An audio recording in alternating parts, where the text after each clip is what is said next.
Fransiyadagi Nantes tarix muzeyi dushanba kuni insonparvarlik qiymatini saqlab, axloqni chong turish uchun Chingizxon va Mo'ng'ul imperiyasi to'g'risidagi cho'ng ko'lamli ko'rgazmani, shundaqla Xitoy bilan hamkorlash planini amaldan qoldirganligini e'lon qildi.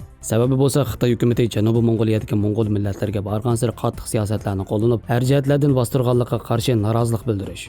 Nantes muzeyi dushanba kuni bayonot e'lon qilib, insonlarning va ilm-fanning qimmatini saqlash va axloqqa amal qilish uchun asli Janubiy Mo'ng'oliya bilan hamkorlashib o'tkazilmoqchi bo'lgan ko'rgazmani to'xtatishni qaror qilganligini.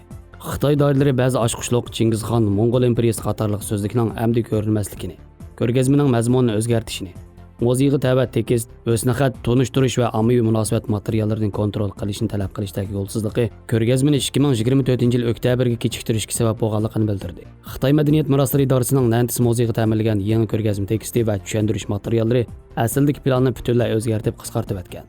Nantes muzeyi Xitoyning milliy bayonga moslashtirish uchun Mo'ng'ul madaniyati va tarixini yo'qotishga urinish orqali tarixni qayta yozganligini ko'rsatgan. Nantes muzeyi yangi ko'rgazma bo'lsa, eng burungi ko'rgazma temasini saqlab, Yevropa va Amerika muzeylaridan Mo'ng'ul tarixiy yodgorliklarini olib kelib, 2024-yil oktyabrda o'tkazilganligini bildirdi. Janubiy Mo'ng'ulda taxminan 6.500.000 Mo'ng'ul nufusi bo'lib, sentabr oyining 5-ida Xitoy doiralari Xitoy tili ma'rif siyosatini yo'l qo'yganligini e'lon qilib, Xitoy tili ma'rifini zo'r darajada oshirib, Mo'ng'ul til darsligini qisqartib, Mo'ng'ul xalqining kuchli noroziligini qo'zg'agan.